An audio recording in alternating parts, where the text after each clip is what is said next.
نحمده ونصلي على رسوله الكريم اما بعد فقد قال الله تبارك وتعالى كما ورد في سورة آل عمران اعوذ بالله من الشيطان الرجيم بسم الله الرحمن الرحيم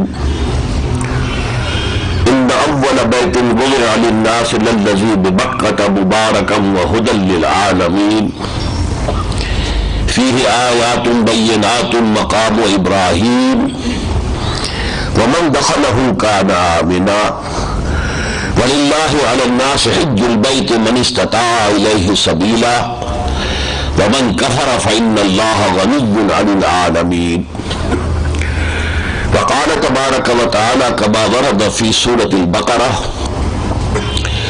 يا أيها الذين آمنوا يا أيها الناس اعبدوا ربكم الذي خلقكم والذين من قبلكم لعلكم تتقون وقال عز وجل كما ورد في سورة الزاريات وما خلقت الجن والإنس إلا ليعبدون صدق الله العظيم وقال النبي صلى الله عليه وسلم بني الإسلام على خمس شهادة أن لا إله إلا الله وأن محمد رسول الله وإقام الصلاة وإيتاء الزكاة وصوم رمضان وحج البيت من استطاع إليه سبيلا رواه البخاري ومسلم عن عبد الله بن عمر رضي الله تعالى عنهما وعن الحارث الأشعري رضي الله تعالى عنه قال رسول الله صلى الله عليه وسلم إني آمركم بخمس الله أمرني بهن بالجماعة والسمع والطاعة والهجرة والجهاد في سبيل الله رواه الإمام أحمد والإمام الترمذي رحمهم الله رب اشرح لي صدري ويسر لي أمري واحلل عقدة من لساني يفقهوا قولي اللهم ربنا ألهمنا رشدنا وأعذنا من شرور أنفسنا اللهم أرنا الحق حقا وارزقنا اتباعه وأرنا الباطل باطلا وارزقنا اجتنابه اللهم وفقنا لما تحب وترضى اللهم وفقنا أن نجاهد في سبيلك بأموالنا وأنفسنا اللهم ارزقنا شهادة في سبيلك آمین یا رب العالمین۔ معزز حاضرین اور محترم خواتین، السلام علیکم ورحمۃ اللہ وبرکاتہ۔ میرے علم میں یہ بات تو کئی سال سے آ رہی تھی کہ مختلف ادارے جو حضرات حج پر جا رہے ہوتے ہیں ان کے لیے کچھ تربیت کا، تعلیم کا بندوبست کرتے ہیں۔ ان میں کچھ کاروباری ادارے بھی شامل تھے کہ جو پھر ان کے لیے سفر کا اہتمام وغیرہ کرنا اور ٹکٹ اور بکنگ، اس میں پھر اپنا کچھ محنتانہ بھی وصول کرتے تھے۔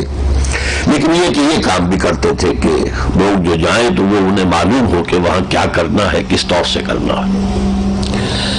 لیکن یہ بات میرے علم میں پہلی مرتبہ آئی ہے کہ حج سے فارغ ہو کر آنے والوں کے لیے ایک لمحہ فکریہ بھی سامنے رکھا جائے کہ اس حج کی غرض و غایت کیا تھی، اور اگر اللہ نے یہ حج قبول کر لیا ہو، میں بڑے اگر کے ساتھ کہہ رہا ہوں یہ، تو پھر یہ کہ اب اس کے تقاضے کیا ہوں گے کہ جنہیں ہم اپنی زندگی میں پورا کریں۔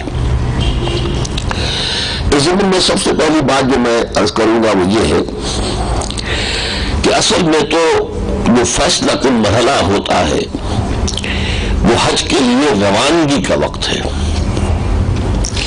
یہ وہ موقع ہوتا ہے کہ انسان اپنی زندگی کا پوری طرح جائزہ لے، میری زندگی میں کہیں کسی حرام کی آلائش تو نہیں ہے، میری کمائی میں، میری معاشرت میں اللہ کے احکام کی کوئی خلاف ورزی تو نہیں ہے،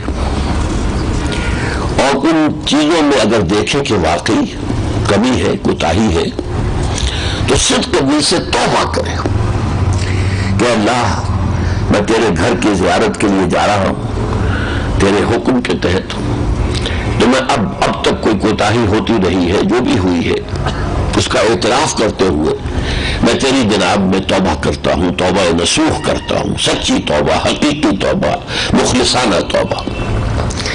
یہ گویا کہ حج کے لیے روانگی سے پہلے کرنے کا ایک اہم کام ہوتا ہے، یہ کام شعوری طور پر کیا جائے، اور مجھے امید ہے کہ آپ حضرات نے ایسا کیا ہوگا، اس لیے کہ یہ حج ایک ایسی عظیم عبادت ہے، جتنی عبادات ہمارے دین میں فرض کی گئی ہے ان میں سب سے جامع ہے۔ میں ابھی بعد میں اپنی وضاحت سے عرض کروں گا کہ یہ جامع العبادات کس اعتبار سے ہے۔ یہاں میں صرف وہ حدیث جو ہے اس کا تذکرہ کرنا چاہتا ہوں کہ حضور نے 3 افعال یا اعمال کو قرار دیا ہے کہ جو سابقہ زندگی کے تمام گناہوں کا اللہ تعالیٰ کی طرف سے معافی کا ذریعہ بن جاتے ہیں۔ تمام گناہ، پوری زندگی، صغیرہ کبیرہ سب۔ ایک، کفر سے اسلام میں آنا۔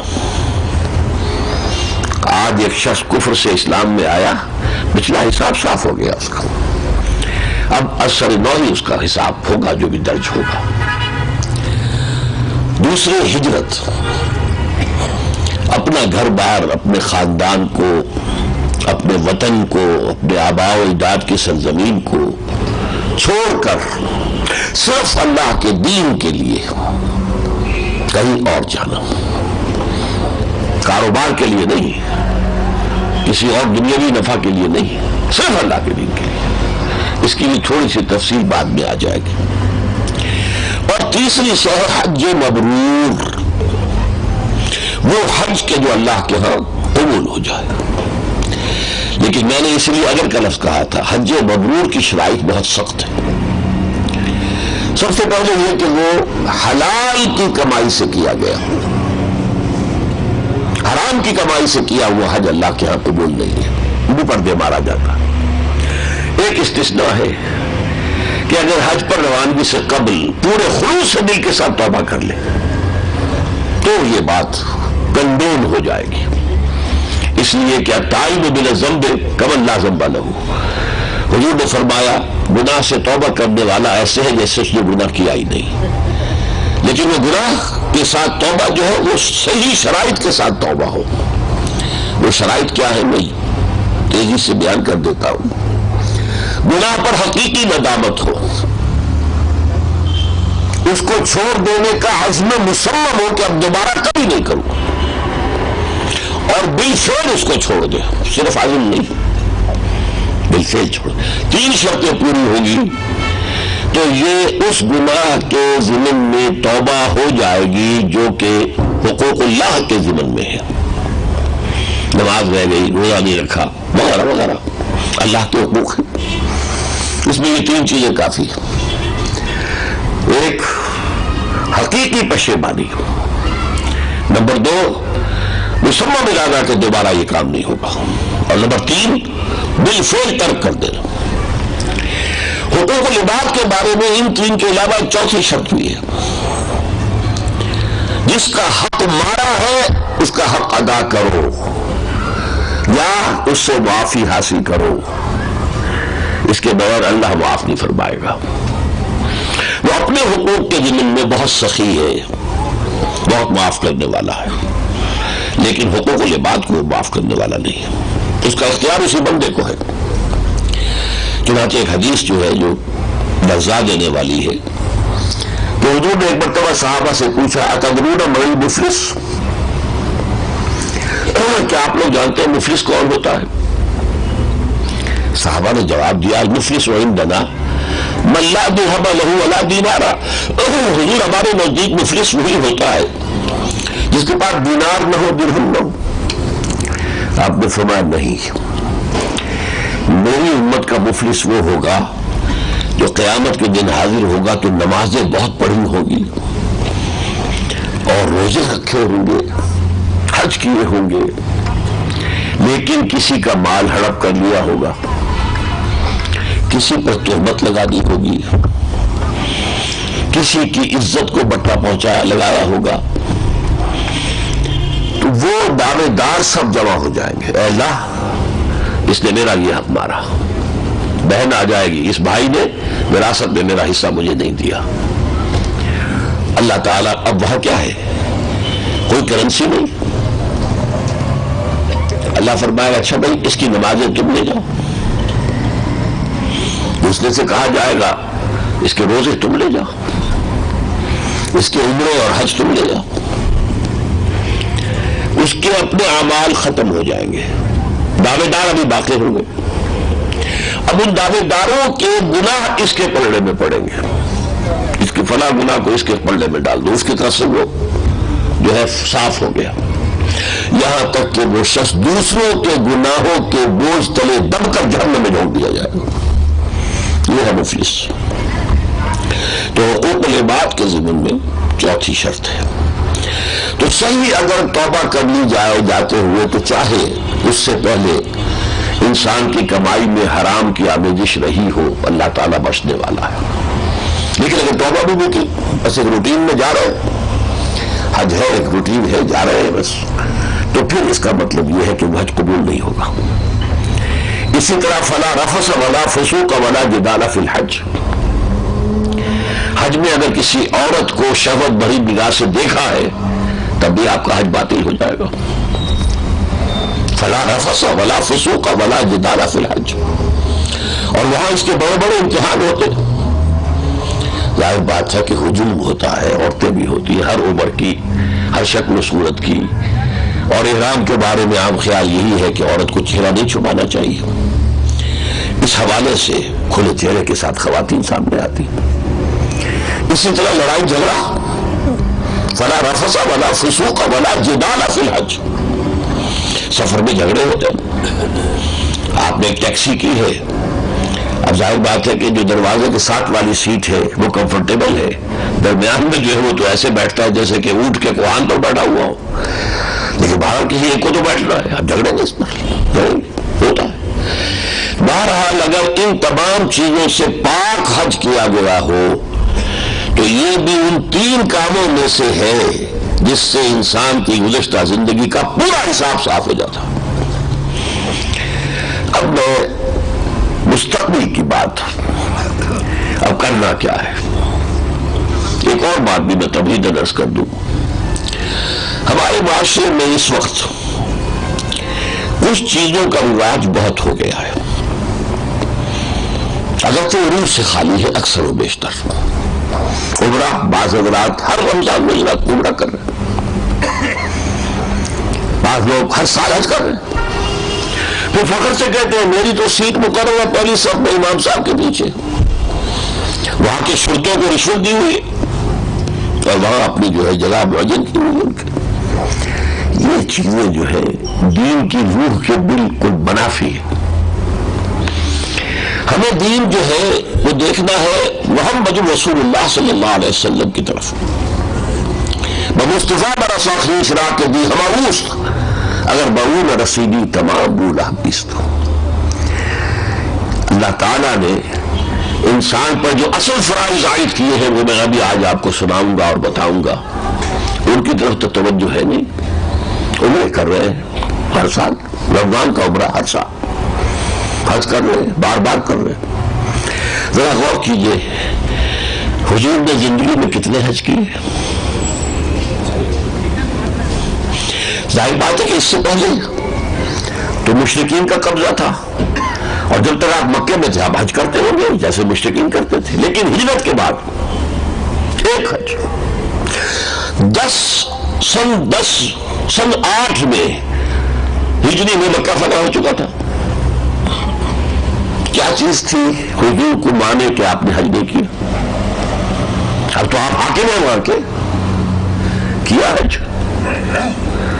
سن 9 میں کیا نہیں، 10 میں ایک، بس.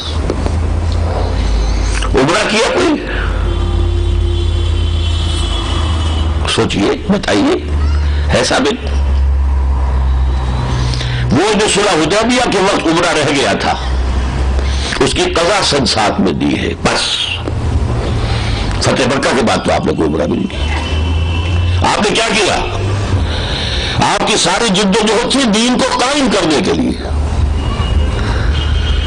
آپ مصروف ہیں اس کام کے اندر، باطل کا قلع تباہ کرنے کے لیے، اللہ کے دین کو غالب کرنے کے لیے۔ اصل کام وہ ہے،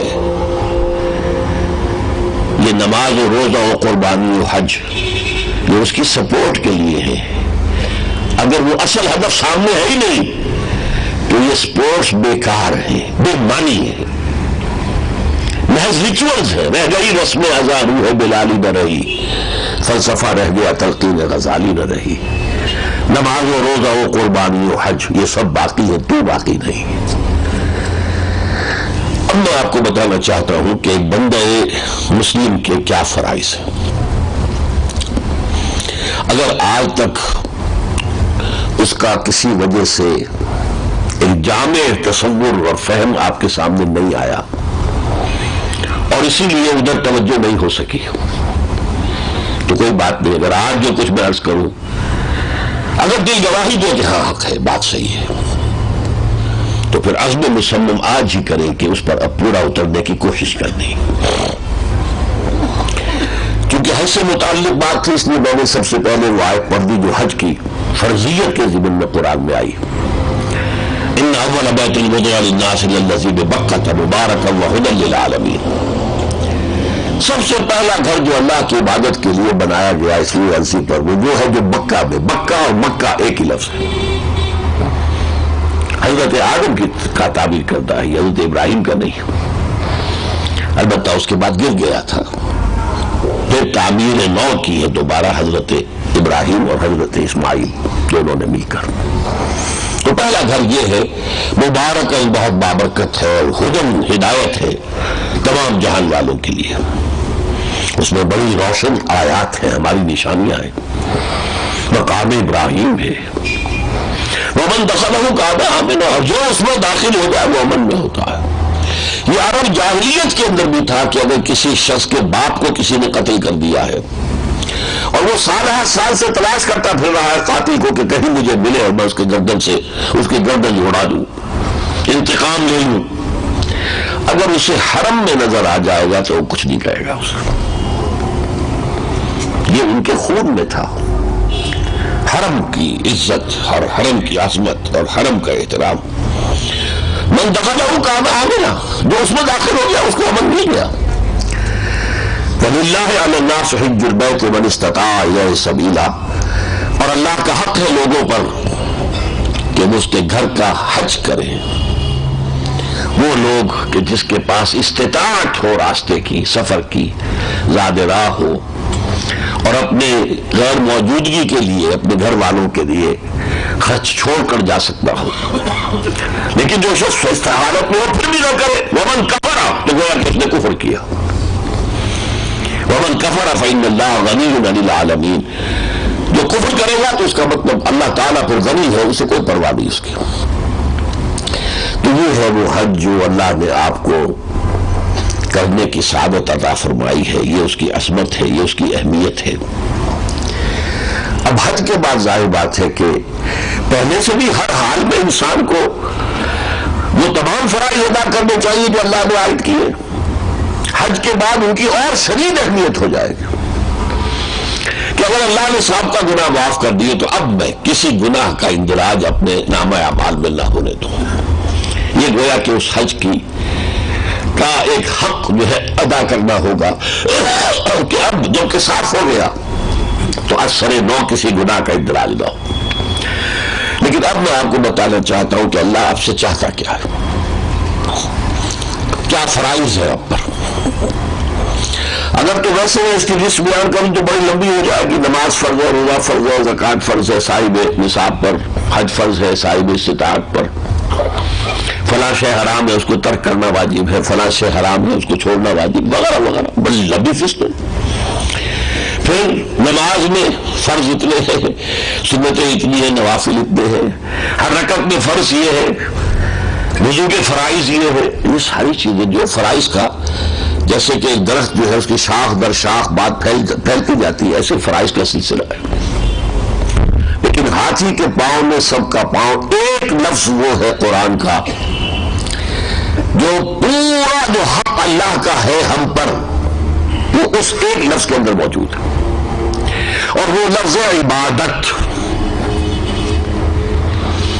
چنانچہ آپ قرآن مجید میں دیکھیں گے جہاں بہت سے رسولوں کا ذکر آتا ہے، حضرت نوح، حضرت ہود، حضرت صالح، حضرت شعیب، حضرت لوط، حضرت موسیٰ، 6 رسولوں کا ذکر بار بار آتا ہے.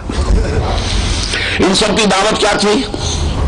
یا قوم اعبدوا اللہ ما لکم من الہ غیرہ. یہی نوح نے کہا، یہی ہود نے کہا، یہی صالح نے کہا. اور کسی جگہ یہ یوں آتا ہے ان اعبدوا اللہ واطیعون، اللہ کی عبادت کرو اور میری اطاعت کرو. یہ گویا کہ اسی کی ایک شرح ہے کہ اللہ کی عبادت میری اطاعت کے ذریعے سے ہوگی. ایک لفظ عبادت کو اگر ہم سمجھ لیں اور اللہ ہمیں اس عبادت کا حق ادا کرنے کی توفیق عطا فرما دے تو گویا کہ سارے تقاضے دین کے جو ہے وہ پورے ہو جائیں. بدقسمتی سے ہمارا ایک زوال ہے بہت لمبا، کئی صدیوں کا زوال گرتے چلے گئے. یہ تو زوال کی انتہا تھی کہ یورپی اقوام نے ہم پر قبضہ کیا. کولونیلزم کا جو دور تھا گزرا ہے، ہم پر انگریز حکمران ہو گئے، کہیں فرانسیسی ہو گئے، کہیں اطالوی ہو گئے، کہیں ہسپانوی ہو گئے، کہیں ولندیزی ہو گئے، کہیں کوئی اور ہو گئے. یہ تو زوال کی انتہا تھی، مگر زوال تو اس سے پہلے چلا آ رہا تھا. اس زوال میں ہمارے تصورات بہت بدل گئے. عبادت کا مفہوم ہم نے سمجھا ہے نماز، روزہ، حج، زکوٰۃ، بس. یہ تصور عبادت کا 2 لفظ میں بیان کر رہا ہوں علی وجہ البصیرت، شعور طور پر لمیٹڈ بھی ہے، پرورٹڈ بھی ہے، محدود بھی ہے، بخش شدہ بھی ہے. عبادت کہتے کسے؟ جس کی دعوت تمام انبیاء نے دی اور جس کی پھر حضور نے بھی دعوت. قرآن مجید میں سورہ بقرہ کے 30 رکوع میں جب بات شروع ہوئی، یا ایھا الناس اعبدوا ربکم الذی خلقکم والذین من قبلکم لعلکم تتقون.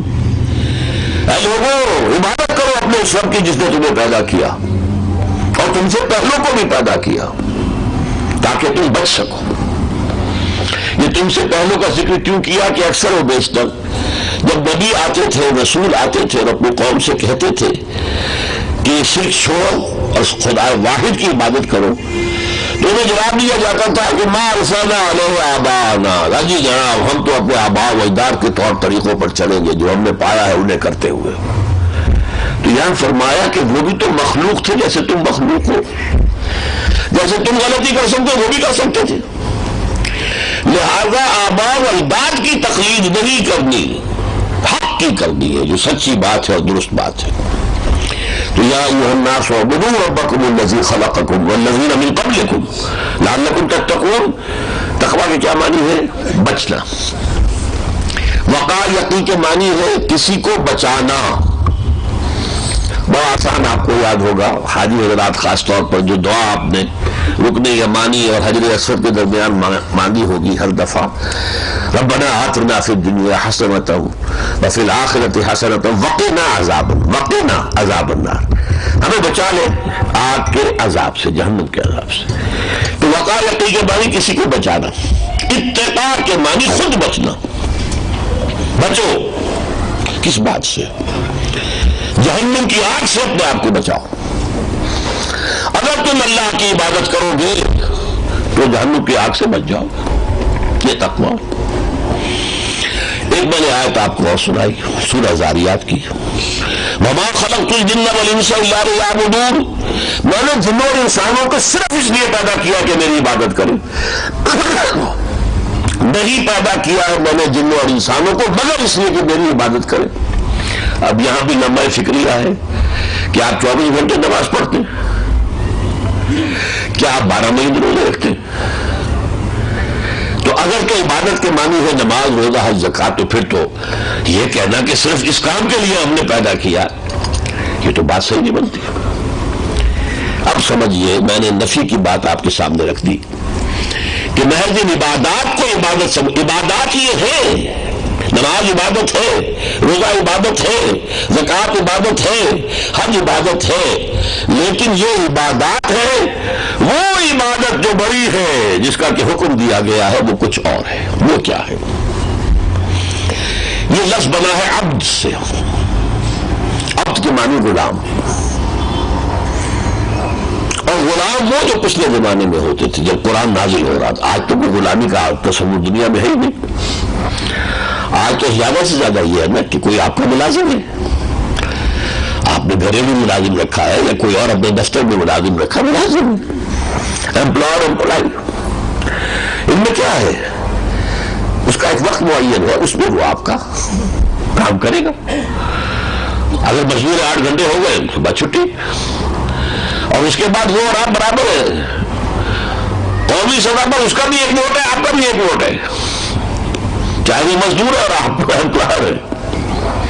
تو یہ کہ اگر آپ نے کسی کو رکھا ہے ملازم باورچی کی حیثیت سے، اور فرض کیجیے پرانا زمانہ جبکہ ابھی یہ فلش سسٹم نہیں تھے، کسی روز بھنگن نہیں آئی اور آپ نے کہا کہ جاؤ بھائی ذرا آج وہاں صفائی کر دو، تو کہے گا صاحب نہیں، مجھے آپ نے خانسامہ کی حیثیت سے رکھا ہے، میں یہ آپ کے جو ٹوائلٹ ہے صاف کرنے کے لیے تو نہیں، صاف جواب دے گا۔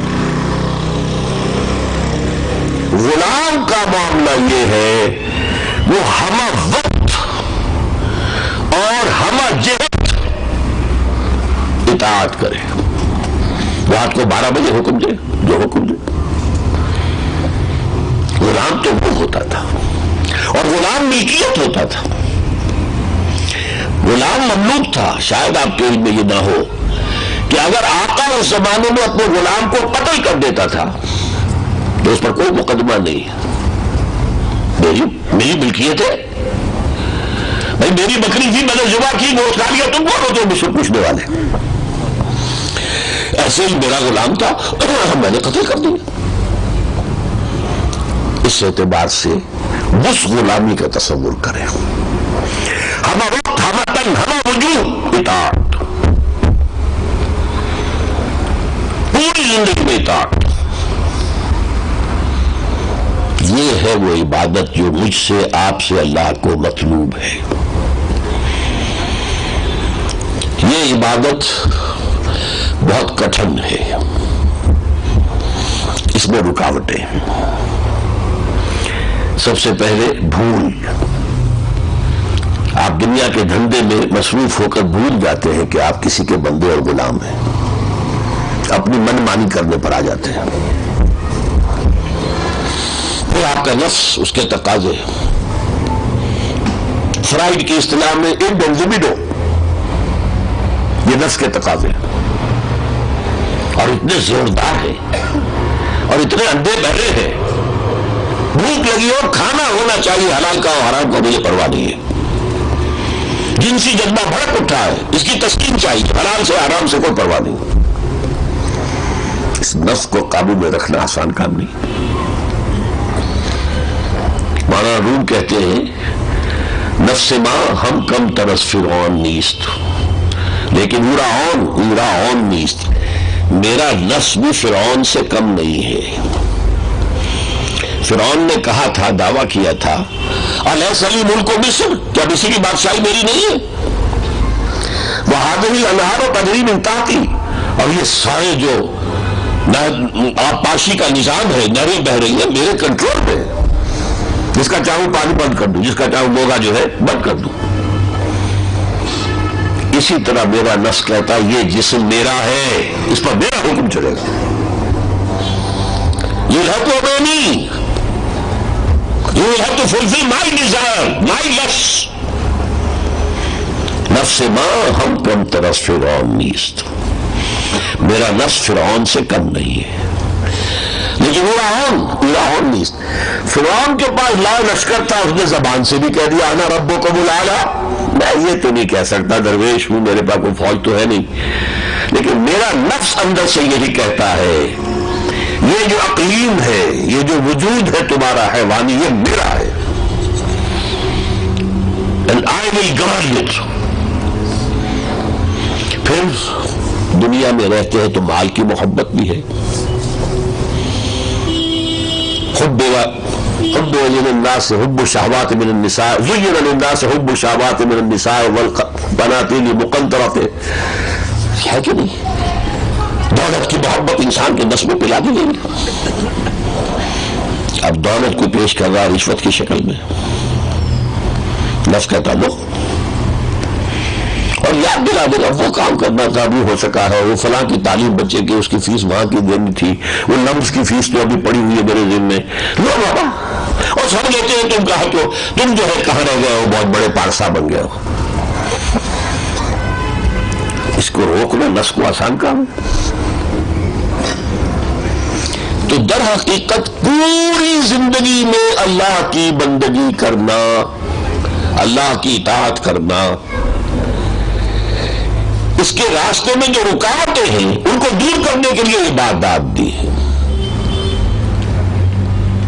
نماز کس لیے دی؟ اقم الصلاۃ لذکری، 5 مرتبہ اپنے معمولات میں سے نکل کر مجھے یاد کرو اور میرے ساتھ اپنا عہد تازہ کرو. ایاک نعبد و ایاک نستعین، پروردگار تیری ہی بندگی کرتے ہیں اور کریں گے، اور تجھی سے مدد مانگتے ہیں اور مانگیں گے.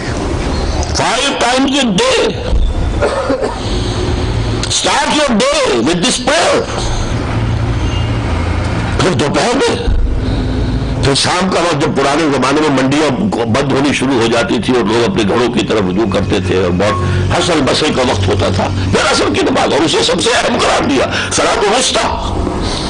حافظوا الصلوات والصلاۃ الوسطیٰ. پھر عشاء کو، مغرب کو، پھر عشاء کو نماز. اقم الصلاۃ لذکر، یاد کرتے رہو. تم خود مختار نہیں ہو، تم بندے ہو کسی کے، تمہیں کسی کی اطاعت کرنی ہے، اس کے حالات پر قناعت کرنی ہے، اس کے حرام میں منہ نہیں مارنا ہے. 5 مرتبہ سبق دہراؤ، 5 مرتبہ. حفیظ جانندری کا ایک بڑا پیارا شعر ہے، سرکشی نے کر دیے دھندلے نقوش بندگی. ماتھے کے اوپر جو بندگی کے نشان ہوتے ہیں، سرکشی، نفس کی سرکشی کی وجہ سے دھندلے پڑ گئے ہیں. آؤ سجدے میں گریں، لوح جبی تازہ کریں. لوح جبی جیسے تختی ہوتی تھی نا بچپن میں تو تختی پر ہی لکھنا سیکھا تھا. اب تو کافی ہے نہ تختی رہی نہ سلیٹ رہی، بے تحاشا خرچ. تختی کو پوت لیا، دوبارہ لکھو، سلیٹ تو صاف کیا، پھر اس کو استعمال کرو. کافی تباہی ہوتی ہے. بہرحال تو اس تختی پر سے جو نقش تھا وہ بدھم پڑ گیا ہے. سجدے میں گرو، اپنی زمین کو رکھو تاکہ وہ نقش تازہ ہو جائے، نمایاں ہو جائے. یہ ہے نماز. روزہ کس لیے؟ تمہارا انڈیا لبیڈو، اس کو اپنے کنٹرول میں لاؤ. بھوک اور پیاس، اس وقت تو خیر روزے بڑے آرام کے آ رہے ہیں نا، اب کچھ دیر زیادہ دودھ نہیں ہے، مئی کے بھی آئیں گے، جون کے بھی آئیں گے. حلق میں کانٹے پڑے ہوئے ہیں، اور آئے ہیں آپ دفتر سے یا کوئی طالب علم آیا ہے کالج سے، ایگزاسٹڈ، ڈی ہائیڈریشن کی وجہ سے جس حال ہو جاتا ہے اس موسم میں. گھر میں داخل ہوتا ہے، فریج موجود ہے، مشروب موجود ہے، نہیں پی سکتے، اللہ کا حکم نہیں. یہ 1 مہینے کی ریگرس ٹریننگ ہے.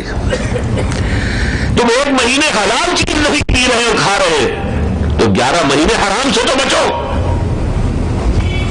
جو اللہ نے حرام کی ہے. یہ ہے اصل میں روزے کی حکمت. نفس ہے، نفس کا تقاضا ہے، بیوی ہے، جائز راستہ ہے. دوپہر کے قیلولے کے دوران بھی انسان ہم بستری کرتے ہیں. اسی لیے ثلاث اوقات لکم، قرآن مجید میں سورہ نور میں آیا ہے، 3 اوقات ہیں 24 گھنٹے میں کہ جو خاص طور پر جن کو پوشیدہ کاموں کا معاملہ جو ہے قرار دیا گیا ہے. بعد صلاۃ العشاء قبل صلاۃ الفجر وعند الظہیرہ، ظہر کے وقت. بیوی ہے، سب کچھ، لیکن نہیں، اجازت نہیں. 1 مہینے یہ کر رہے ہو حلال ذریعے سے بھی اپنی خشت و نفس کی خواہش پوری نہیں کر رہے تو بقیہ 11 مہینے کے لیے اتنی طاقت پیدا ہونا چاہیے کہ حرام کی طرف نگاہ نہ اٹھے. اور مال کی محبت، اس کو توڑنے کے لیے زکات، انفاق، صدقات، خرچ کرو خرچ کرو خرچ کرو خرچ کرو خرچ کرو، انفقوا انفقوا انفقوا. من ذا الذی یقرض اللہ قرضا حسنا، کون ہے وہ جو اللہ کو قرض حسنا دے؟ اللہ قرض مانگتا ہے. تاکہ یہ مال کی محبت تمہارے دلوں سے کم ہو جائے. زکات کو زکات کہا کیوں؟ زکات کے معنی پاکیزگی، تزکیہ، پاک کرنا. دل کی سب سے بڑی نجاست مال کی محبت ہے. تو تصفیہ قلب کو صاف کرنے کے لیے انفاق، خرچ کرو، اللہ کی راہ میں دو، قرض حسنہ دو، انفاق فی سبیل اللہ کرو، صدقات دو، زکات دو. یہ ہے حکمت نماز، روزہ، زکات. حج میں یہ تینوں حکمتیں جمع ہوئی. اس لیے میں نے کہا تھا جامع العبادات. اس میں پیسہ بھی خرچ ہوتا ہے، وہ زکات والا عنصر آ گیا. احرام کی حالت میں کچھ بندشیں ہیں، تعلق ضرور شوق نہیں ہو سکتا، ابھی ساتھ ہے لیکن نہیں. روزے کی بات بھی آ گئی، ذکر بھی آ گیا، لبیک اللہم لبیک. کتنا پیارا ذکر ہے، کیسا ترانہ توحید ہے. لبیک اللہم لبیک لبیک لا شریک لک لبیک، یہ ترانہ ہے. پھر طواف کر رہے، شاعر اللہ کو دیکھ رہے، نوافل پڑھ رہے، ذکر بھی آ گیا. ذکر، خرچ، انفاق اور نفس پر پابندی، تینوں کو جمع کر دیا حج کے اندر. یہ جامع العبادات عبادت ہے. لیکن اب سمجھیے جو حدیث میں نے آپ کو سنائی تھی، لیکن اس سے پہلے ایک نکتہ اور میں سمجھا دوں. اللہ کا بہت بڑا فضل ہے کہ وہ تصور کہ عبادت کا مطلب ہے صرف نماز، روزہ، حج، زکات، یہ اب کم سے کم پڑھے لکھے لوگوں کے حلقے میں اب بہتر ہو چکا ہے معاملہ. وہ سمجھتے ہیں کہ اسلام صرف عبادات کا مذہب نہیں ہے، یہ پوری نظام زندگی کا معاملہ ہے. پوری اطاعت، ہمہ تن اطاعت، ہمہ وجوہ اطاعت، ہمہ وقت اطاعت. اسی لیے اس کے لیے صحیح ترین لفظ بندگی ہے. ابھی شعر سنا ہے نا، سرکشی نے کر دیے دھندلے نقوش بندگی، آؤ سجدے میں گرے لوح جبین تازہ کرے. اور سب سے پیارا ترین شعر جو ہے وہ شیخ سعدی کا ہے. مسجدوں کی تعمیر کا پہلے کچھ اور ذوق ہوتا تھا، آج کچھ اور ہے. پہلے محرابیں ہوتی تھی، اب تو وہ لنٹل پڑے ہوتے ہیں محراب وغیرہ کا جو ہے. پھر یہ کہ اس پر جو چوکٹے بنے ہوتے تھے شعر لکھے ہوتے تھے. روز محشر کے جہاں گداز بود ولی پرسش نماز بود. قیامت کا دن جو بہت سخت ہے، سب سے پہلے اس میں نماز کی پرسش ہوگی. ایک شعر اور آپ کو یاد ہوگا،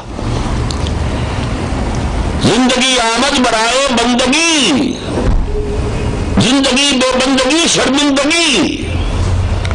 یہ صحیح ترجمہ ہے وما خلقت الجن والانس الا لیعبدون. میں نے جنوں اور انسانوں کو پیدا ہی اس لیے کیا میری عبادت کریں. زندگی آمد برائے بندگی، زندگی بے بندگی شرمندگی. اب آئیے کہ اگرچہ وہ تصور اب ہمارے جوہلا کے اندر عوام میں تو وہی تصور ہے، عبادت کا یہ ہمہ گیر ہمہ وجوہ تصور جو ہے وہ موجود نہیں ہے. لیکن مڈل کلاس میں، پڑھے لکھے لوگوں میں جن کا کچھ مذہبی ذوق ہے، مذہبی شعور ہے، ایسے بھی ہیں جن کو نہ نماز سے غرض ہے نہ روزے سے غرض ہے، وہ ان کی بات میں نہیں کر رہا. جن کا کچھ مذہبی ذوق ہے وہ اب سمجھتے ہیں کہ ہمارا دین پوری زندگی کا دین ہے اور اللہ پوری زندگی میں اطاعت مانگتا ہے. اس اطاعت کو ایسا مانگتا ہے ہمہ تن ہمہ وجوہ کہ اگر آپ کچھ احکام اللہ کے مانے اور کچھ نہ مانے تو آپ تو یہ سمجھیں گے جو مانے اس کا تو ہمیں ثواب ملنا چاہیے نا. یہ خیال ہوگا. قرآن اس کی نفی کرتا ہے. افتؤمنون ببعض الکتاب وتکفرون ببعض. کیا تم ہماری شریعت کے ایک حصے کو مانتے اور ایک کو نہیں مانتے؟ نماز ہم نے فرض کی پڑھتے ہو، سود ہم نے حرام کیا نہیں چھوڑتے ہو، تو تم نے ہماری شریعت کے ایک حصے کو مانا ایک کو نہیں مانا۔ فما جزاء من يفعل ذلك منكم الا خزي في الحياة الدنيا ويوم القيامة يردون الى اشد العذاب۔ تو جو کوئی بھی تم میں سے یہ حرکت کرے گا کہ شریعت کے ایک حصے کو قبول اور ایک حصے کو رد، اس کی سزا اس کے سوا کچھ نہیں کہ دنیا میں ذلیل و خوار کر دیے جائیں اور قیامت کے دن شدید ترین عذاب میں جھونک دیے جائیں۔ وَمَا اللَّهُ بِغَافِلٍ عَمَّا تَعْمَلُونَ، اللہ غافل نہیں ہے اس سے جو تم کر رہے ہو۔ تم اپنی داڑھیوں کے تیر سے دھوکہ نہ دو ہمیں، ہم جانتے ہیں کہ تم سود خور ہو، ہم جانتے ہیں کہ تم نے سود پر لے کر رقم اور محل بنایا ہے ہمارے علم میں۔ یہ خزي فی الحیات دنیا تو آج ہمارے ماتھے پر لکھی ہوئی ہے۔ 2 ارب دنیا میں ہونے کے باوجود ہماری عزت کری ہے کچھ؟ Do we command any respect in the world؟ International affair میں کوئی ہم سے کچھ پوچھتا تمہاری رائے کیا ہے؟ کسنا نہیں پوچھ سکتے بھیا کیسٹی تم ہو کون؟ G7 G8 G9 G13 G15 نہ G7 میں کوئی ہے نہ G15 میں ہے نہ 3 میں نہ معلوم تو کوئی ہے ہی نہیں۔ اب سیکورٹی کونسل میں بھی جا رہا ہے تو جا رہا ہے، آپ کا بھارت جا رہا ہے، اسپیشل آبزرور کی حیثیت سے بلایا جا رہا ہے اسے فوراً نیٹو کے اندر بھی یا کسی اور جگہ پر۔ ہم سے کیا؟ ہم ان کی بوٹ کی تو چاٹ رہے ہیں، پھر بھی ہماری عزت کو نہیں ہے۔ یہ خزي فی الحیات الدنیا، دنیا میں ذلت اور خواری اور آخرت میں شدید ترین عذاب۔ جان لیجیے اسلام ایک پیکج ڈیل ہے۔ پیکج میں آپ کیا کہتے ہیں؟ لیو اٹ اور ٹیک اٹ، کوئی پارشل ڈیل نہیں ہوگی۔ لینا ہے لو، پورا لو، نہیں تو دفع ہو جاؤ۔ ٹیک اٹ اور لیو اٹ۔ یا ایھا الذین آمنوا ادخلوا فی السلم کافہ، اسلام میں پورے کے پورے داخل ہو۔ یہ ادھورے، یہ 33% داخل ہونے سے کامیاب نہیں ہو جاؤ گے، تم پاس نہیں ہو جاؤ گے۔ ہمہ تن ہمہ وقت ہمہ رجوع۔ اس لیے یہ اطاعت، یہ بندگی، یہ تو گویا کہ لازمی ترین حصہ ہو گیا عبادت کا۔ ابھی اس میں ایک چیز کی کمی ہے جو عام لوگوں کے ذہن میں نہیں ہے۔ جدید جو دینی مفکرین ہیں انہوں نے اس کو تو واضح کر دیا کہ ہمہ تن ہمہ وقت ہمہ رجوع اطاعت بندگی، لیکن اس کا ایک اور ایلیمنٹ ہے۔ محض اطاعت کو عبادت نہیں کہیں گے جب تک کہ وہ اطاعت محبت کے جذبے کے تحت نہ ہو۔ اطاعت تو ہم انگریز کی کر رہے تھے لیکن ہم عبادت نہیں کرتے تھے اس کی۔ نوٹ کر رہے ہیں، اطاعت تو کرنی پڑ رہی تھی، مجبوری تھی۔ اگرچہ محض عبادت اور غلامی، محض اطاعت اور غلامی پر بھی قرآن میں عبادت کا اصطلاح استعمال ہوئی ہے۔ جب حضرت موسیٰ اور حضرت ہارون گئے ہیں فرعون کے دربار میں اور اس کے سامنے اپنی رسالت کا پیغام رکھا ہے تو بڑے ہی حقارت آمیز انداز میں فرعون نے کہا اپنے حواریوں سے اور اپنے درباریوں سے، یہ آئے ہیں ہمیں ہم سے کچھ تقاضا مطالبہ لے کر، وہ قوم عابدون، حالانکہ ان کی قوم تو ہماری عبادت گزار ہے۔ عبادت سے مراد یہاں کیا ہے؟ اطاعت۔ ظاہر بات ہے کہ بنی اسرائیل فرعون کی عبادت نہیں کرتے تھے، وہ واحد تھے، اللہ کی عبادت کرتے تھے، غلام تھے، تو اس نے لفظ عبادت استعمال کیا۔ قوم ہمارا عابدون، یہ تو عابد ہے، ہمارے غلام ہے۔ اور اگر کوئی کہہ دے کہ یہ تو فرعون کا قول ہے، اسے آپ دلیل کے طور پر نہیں لا سکتے، تو میں جواب دوں گا یہی لفظ حضرت موسیٰ نے استعمال کیا۔ دوسرے مقام پر ہے کہ جب فرعون نے یہ بھی کہا اے موسیٰ تم وہی نہیں ہو، الم نربک فینا ولیدا، کیا ہم نے تمہیں پالا پوسا نہیں تھا اپنے محل میں جب کہ تم چھوٹے سے بچے تھے؟ دریائے نیل میں سے تمہیں نکال کر ہم نے پالا پوسا، ہماری ملی ہمیں کو بیاں ہماری ملی۔ تو حضرت موسیٰ نے پتہ کیا جواب دیا؟ وَتِلْكَ نِعْمَةٌ تَمُنُّهَا عَلَيَّ أَنْ عَبَّدتَ بَنِي إِسْرَائِيل، یہ بڑا انعام میرے اوپر تم جتا رہے ہو جبکہ میری پوری قوم کو تم نے غلام بنا رکھا ہے۔ ایک کو پال دیا اپنے محل میں تو یہ احسان ہو گیا، پوری قوم کو غلام کو، یہاں بھی لفظ عبادت آیا، عبدت بنی اسرائیل۔ اس لیے اصل میں کہ جیسے میرا یہ جسم ہے 2.5 من کا وزن ہے، نظر تو وزن نہیں آئے گا نا، جسم ہی آئے گا، روح تو نظر نہیں آئے گی۔ عبادت کا جسم جو ہے، جو نظر آتا ہے، وہ اطاعت ہے، وہ بندگی ہے، وہ غلامی ہے۔ اس کی روح محبت ہے، اللہ کی محبت سے سرشار ہو کر اللہ کی اطاعت، اللہ کی بندگی، ہمہ وقت، ہمہ تن، ہمہ جہت، یہ ہوگی عبادت۔ والذین آمنوا اشد حبا للہ، سورہ بقرہ میں فرمایا وہ واقعی مومن ہوتے ہیں، وہ شدید ترین محبت ان میں اللہ کی ہوتی ہے، نہ مال کی، نہ اولاد کی، نہ بیوی کی، نہ شوہر کی، نہ گھر کی، وہ تو پھر آیت میں آپ کو ایک اور سناؤں گا، لیکن والذین آمنوا اشد حبا للہ، محبت سے۔ اچھا، اس محبت کے لفظ کو آپ فارسی میں ادا کریں گے تو جیسے عبادت عبد سے کیا بنا؟ بندگی، اطاعت۔ یہ محبت کا لفظ آئے گا پرستش، پرستش، خود پرست انسان اپنی پرستش کر رہا ہے، اپنی خواہشات کی پرستش کر رہا ہے۔ وطن پرست انسان وطن پرست ہے، وطن سے محبت کرتا ہے، وطن کے لیے جان دینے کو تیار ہے۔ قوم پرست ہے، زر پرست ہے، شہوت پرست ہے، اور یہ جو ہوتے ہیں فلم سٹار وغیرہ، ان کے پرستار ہوتے ہیں۔ تو یہ پرستش کا لفظ بھی نوٹ کر لیجئے، بندگی جمع پرستش، دے گو ٹو میک عبادت۔ اب میری بات مکمل ہوئی، اور یہاں میں اب حافظ ابن قیم کا جملہ آپ کو بتاتا ہوں۔ العبادت تجمع اصلین، عبادت میں 2 چیزیں، 2 بنیادیں جمع ہوتی ہیں۔ غایت الحب، حد درجے کی محبت اللہ کے ساتھ، وغایت الذل والخضوع، اور حد درجے میں اللہ کے سامنے بچھ جانا، جھک جانا، جو حکم سر آنکھوں پر، جو حکم حاضر۔ یہ ہے عبادت، بندگی جمع پرستش۔ اور عبادت جزوی قبول نہیں، منہ پر دے ماری جائے گی۔ جزوی عبادت کرو گے، دنیا میں ذلیل و خاک کر دیا جاؤ گے، اور آخرت میں شدید ترین عذاب میں جھونک دیا جاؤ گے۔ اب آئیے ہم جائزہ لیں ہماری عبادت کا کیا حال ہے۔ دیکھیے، میں پاکستان کی 15 کروڑ آبادی میں کتنے لوگ ایسے ہیں جنہیں نہ نماز کا خیال ہے نہ روزے کا، ان کو چھوڑ دیجیے، ان سے میری اس وقت گفتگو نہیں ہے۔ یہاں جو آئے ہیں حاجی حضرات ہیں یا جن لوگوں کو دلچسپی مذہب سے دین سے وہی ہے نا۔ دیکھیے، ایک شخص جو پابند شریعت ہے 100%،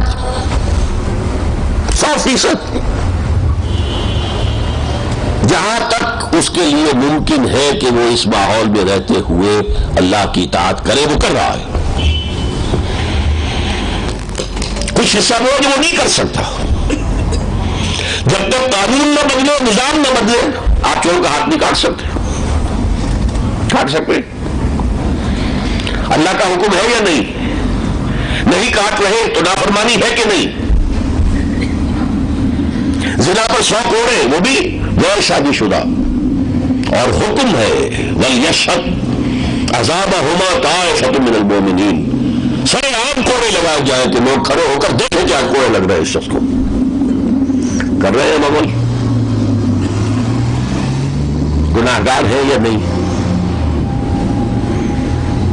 سود فرمایا باز نہیں آتے سود سے، فَاعْلَمُوا بِحَرْبٍ مِّنَ اللَّهِ وَرَسُولِهِ، اللہ اور اس کے رسول کی طرف سے اعلان جنگ ہے۔ ہماری پوری معیشت میں تانے بانے کی طرح سود ہے کہ نہیں؟ جیسے کپڑا بنتے ہیں تانا بانا، پورا تانا بانا سود پر ہے۔ تو ہماری بندگی مکمل ہے یا نامکمل ہے؟ ذلیل کیوں ہو رہا ہے آج دنیا میں؟ اس لیے تو ہو رہے ہیں۔ آج کیوں ذلیل؟ کہ کل تک نہ تھی پسند گستاخی فرشتہ ہماری جناب میں، اور رحمتیں ہیں تیری اغیار کے کاشانوں پر، اور برکرتی ہے تو بیچارے مسلمانوں پر۔ کیوں ہے؟ کبھی سوچا آپ نے کیا اللہ کو کفر پسند ہے؟ یہ عیسائی تثلیث کے قائل، تین خدا دنیا میں چھائے ہوئے ہیں. یہ ہمارا پڑوسی ہندوستان بدترین مشرک، ہم سے کم 100 ہاتھ آگے ہیں. کیا وجہ ہے؟ کیا اللہ کو کفر پسند ہے؟ ہم کم سے کم نام لیوا تو ہیں، ہم کم سے کم کلمہ گو تو ہیں، ہمارے کچھ لوگ نماز تو پڑھتے ہیں، کافی پڑھتے ہیں. پوری دنیا میں تعداد لیں گے تو کروڑوں میں تو ہو ہی جائے گی نا. ہمارے 20-30 لاکھ آدمی حج بھی کرتے ہیں. اس سب کے باوجود رحمتیں ہیں تیری اغیار کے کاشانوں پر اور برف گرتی ہے کہ بیچارے مسلمانوں پر. کیوں؟ Is it not a pertinent question؟ کیا اللہ کو مسلمانوں سے دشمنی ہے؟ وجہ کیا ہے؟ اللہ کو یہ ڈیل پسند نہیں ہے کہ میرے کچھ احکام مانو اور کچھ نہ مانو. بدترین ہے ہماری نگاہوں میں وہ لوگ کہ وہ دین کے حصے بکھرے کر دے، اس پہ ہم چلیں گے، اس پہ نہیں چلیں گے. تو آج اپنا جائزہ لیں گے ہم. تو جو لوگ بظاہر پوری شریعت پر، انہوں نے بینک میں کوئی اکاؤنٹ میں رکھا ہے تو صرف کرنٹ میں رکھا ہے، کوئی اوور ڈرافٹ نہیں لیتے، اپنا بزنس بینک سے بالکل پاک رکھا ہوا، وہ بھی فرمایا حضور نے زمانہ آئے گا کہ وہ شخص سود نہیں کھائے گا تب بھی سود کا غبار یا دھواں اس کے اندر ضرور جائے گا. میرے اور آپ کے اندر جا رہا ہے. اگر ہوا میں 10 سسپینشن ہو جائے، کین یو اسٹاپ بریدنگ؟ سانس لینا بند کر دیں گے تو مر جائیں گے. ڈسٹ جائے گی کہ نہیں جائے گی؟ کہاں جائے گی؟ آپ کے پھیپھڑوں میں جائے گی. دھواں بھر گیا ہے، کیا آپ سانس لینا بند کر دیں گے؟ دھواں جائے. آج آپ کی پوری فضا میں سود ہے اور وہ سود آپ کے اور میرے اندر جا رہا ہے. اور زیادہ وضاحت چاہیے. گندم کے ہر دانے میں سود ہے. اس کے لیے بیج خریدا گیا سودی قرضے پر،